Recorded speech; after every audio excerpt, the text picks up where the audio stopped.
There is a difference between being offended and being oppressed.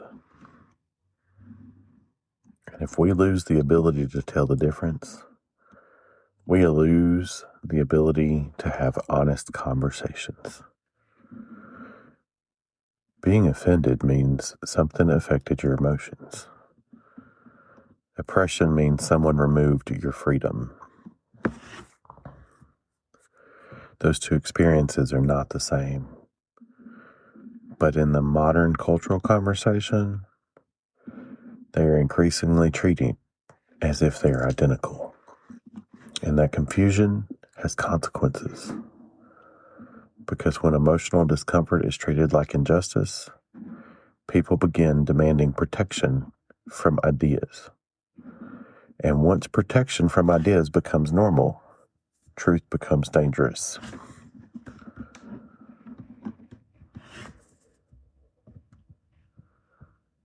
Today we're going to talk about something uncomfortable. Not because it's cruel, but because it requires emotional maturity to hear. Being offended does not make you oppressed. This is without permission, unfiltered conversations about identity, power, culture, masculinity, sexuality, and the things we were told not to say out loud. I'm Chris Willingham, and today we're going to talk about why offense and oppression are not the same thing. Let's begin with clarity. Offense is emotional. Oppression is structural. Offense happens inside your nervous system. Oppression happens inside systems of power.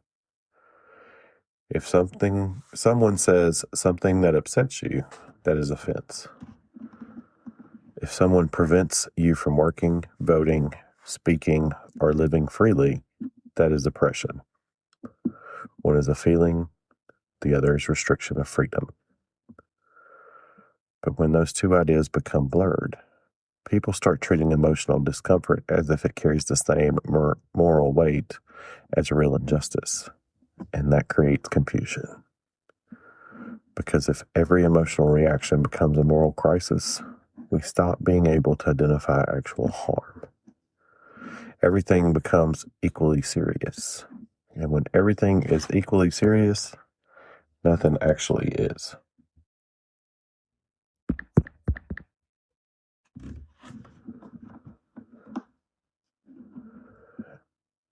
Offense is powerful because it feels personal.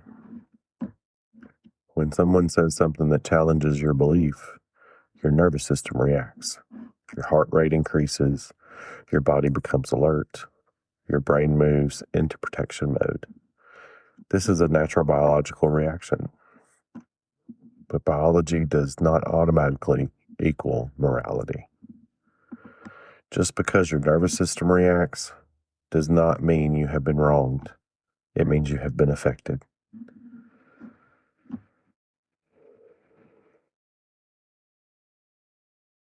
The ability to sit with that reaction and think clearly anyway is emotional maturity. Over the past decade, the definition of harm has expanded dramatically. Words are sometimes treated like violence. Disagreement is sometimes treated like hostility. Questioning ideas is sometimes treated like disrespect. And this expansion of harm language has created a cultural paradox. Because when harm includes everything, people stop distinguishing between degrees of impact. If a rude comment and systemic injustice are treated with the same language, our moral compass becomes distorted. We need language that can distinguish between discomfort and oppression. Without that distinction, everything becomes emotional noise. Emotional resilience is the ability to experience offense without collapsing. It's the ability to hear something you dislike without demanding that it disappear. Resilient people understand something important. Other people's opinions do not control your identity. Other people's beliefs do not determine your worth. Other people's words do not define your existence. And once you understand that, you stop needing the world to protect you from ideas.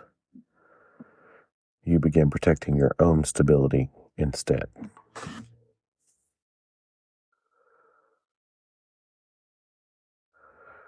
When large groups of people become uncomfortable with offense, a fragile culture forms.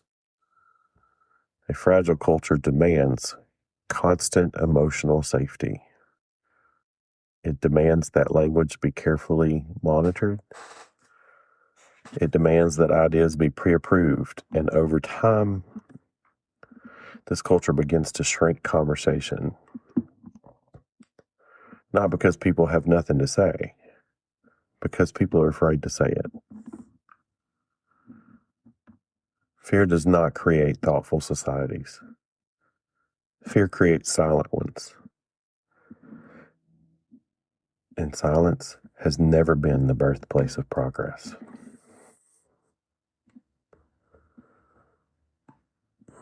Every major social change in human history offended someone. Civil rights movements offended people. Women's suffrage offended people. Scientific discoveries offended people. Philosophical revolutions offended people. LGBTQ marriage and rights offended people. Religious movements offended people.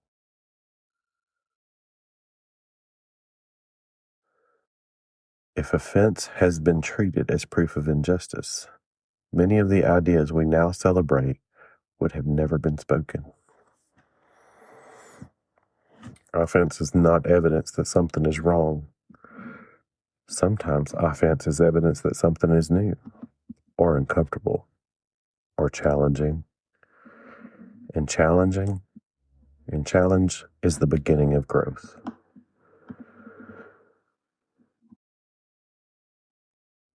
We often talk about the responsibility of the speaker, but there is also a responsibility on the listener. The responsibility to interpret ideas carefully. The responsibility to ask questions before reacting. The responsibility to distinguish between disagreement and harm. If every uncomfortable statement is treated as an attack, communication becomes impossible. Because conversation requires risk. Risk that someone may understand you. Risk that someone may disagree. Risk that someone may feel uncomfortable.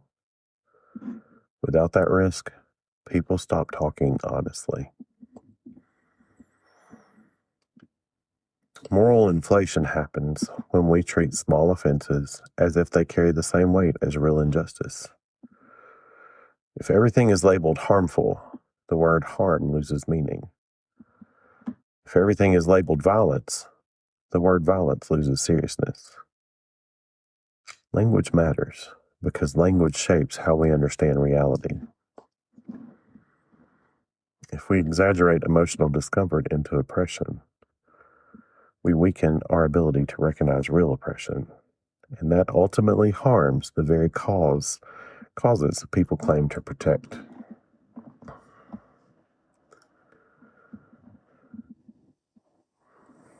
Listening to ideas you dislike requires courage. Not physical courage, intellectual courage.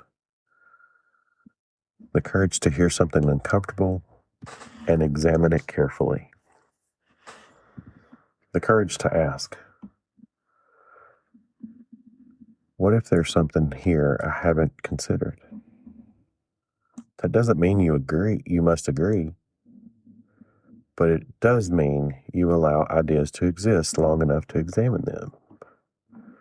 Strong thinkers investigate. Fragile thinkers silence.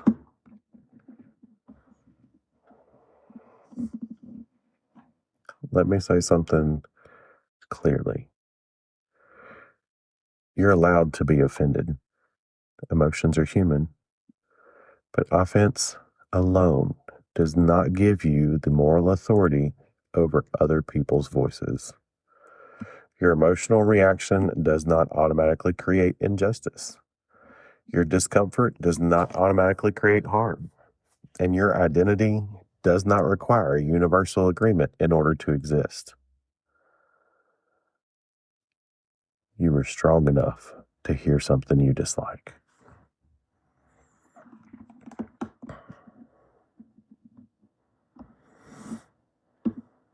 Let's examine offense more closely, because being offended is not meaningless. It tells you something important. Offense is important. It's information. When you feel offended, your brain is signaling that something challenged one of your internal assumptions. Something you believed, something you valued, something you identify with. And that challenge created emotional friction.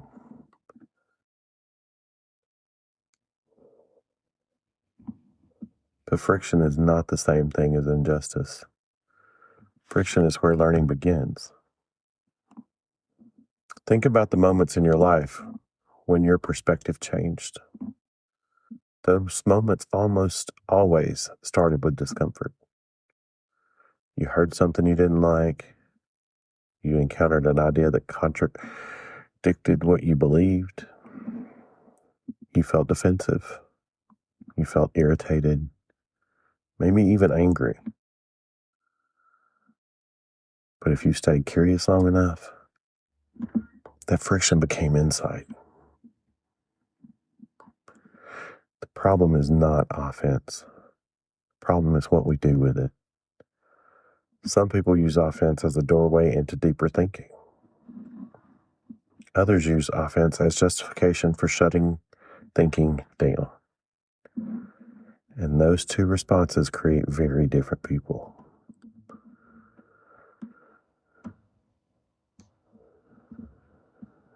There are two kinds of minds: curious minds and protective minds. Curious minds investigate discomfort. Protective minds eliminate it. When a curious mind hears an idea it dislikes, it asks, why does this bother me? What assumption am I making? What perspective might I be missing? Protective minds ask a different question. Who allowed this to be said? Notice the difference. One question leads to learning, the other leads to control. And the more a culture prioritizes protection over curiosity, the less intelligent its conversations become. Because intelligence requires exploration, and exploration requires exposure to ideas that challenge you.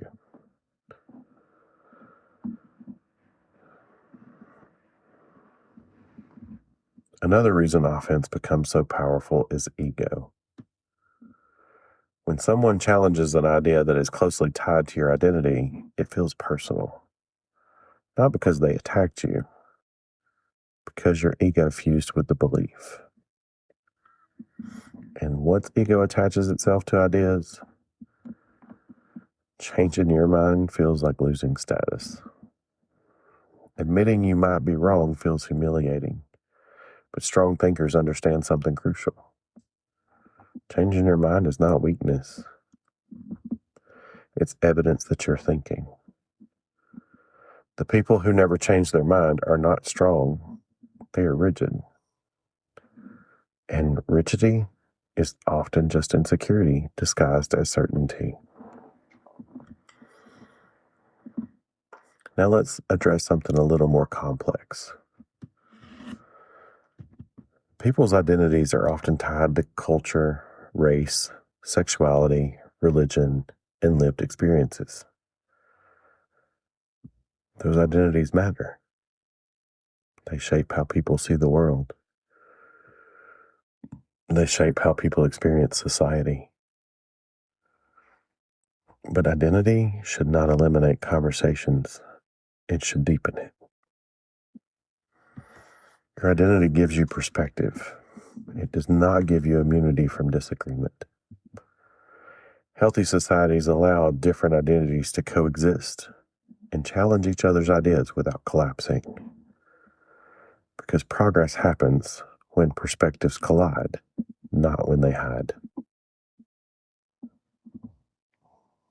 Let's clarify another important distinction. Harm is when someone intentionally degrades, dehumanizes, or denies your humanity. Challenge is when someone questions an idea, a belief, or perspective. These things are not the same. But when we collapse them together, every disagreement becomes morally charged. And morally charged conversations rarely produce insight. They produce defensiveness because once someone feels morally accused, they stop listening. And listening is the only way understanding happens.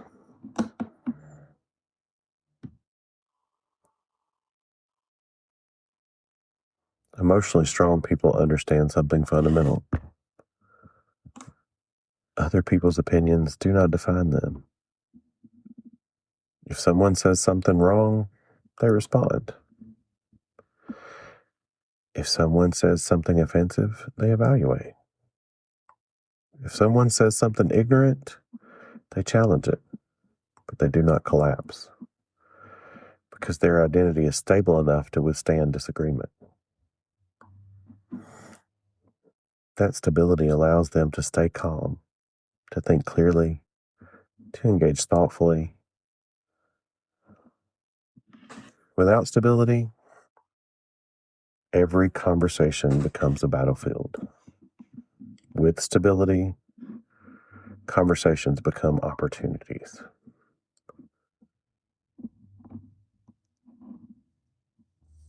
Avoiding offense might seem compassionate, but it carries hidden costs. If people become afraid to speak honestly, ideas stop evolving. If conversations become overly sanitized, truth becomes diluted.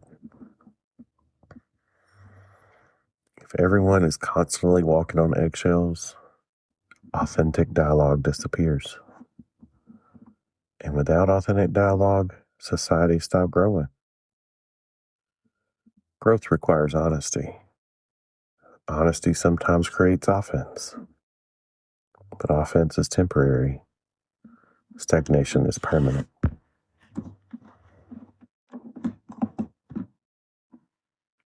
Look at history. Every transformative idea offended someone. The abolition of slavery offended slave owners. Women voting offended traditionalists. Scientific discoveries offended religious authorities. Civil rights movement offended people invested in the status quo. If those ideas had been silenced in the name of emotional comfort, progress would have stopped. The world we live in today exists because people spoke ideas that offended someone. That does not mean all offensive ideas are correct, but it does mean that offense alone is not proof that something is wrong. So let's bring it back to you. The next time you hear something offensive, pause before reacting. Ask yourself 3 questions. What exactly about this idea bothers me? Is the problem the idea itself or the way it challenges my assumptions? And what might I learn if I stay curious instead of defensive? Those questions change the conversation because curiosity expands understanding. Defensiveness shuts it down.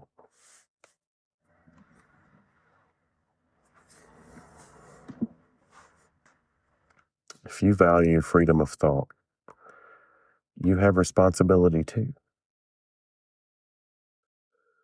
Freedom of speech does not mean speaking carelessly. It means speaking honestly, with awareness of impact, with willingness to be challenged, with openness to correction. Free thinkers must be willing to defend their ideas, not hide from criticism, because criticism strengthens ideas that survive it.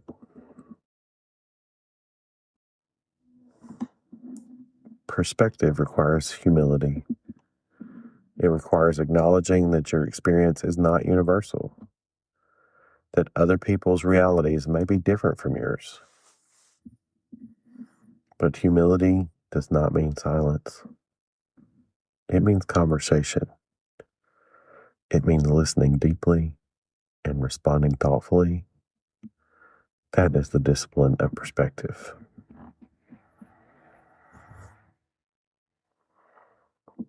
If we want a healthier culture, we need a higher emotional standard. A standard where adults can hear uncomfortable ideas without demanding censorship. A standard where people can challenge each other without assuming hatred. A standard where curiosity matters more than outrage. That kind of culture is not fragile, it's resilient.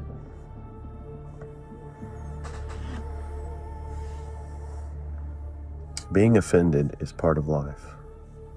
Oppression is something else entirely.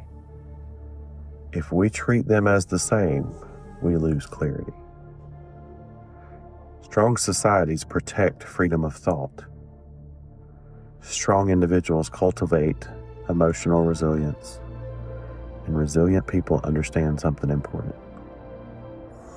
Not every uncomfortable idea is a threat. Sometimes it's an invitation to grow.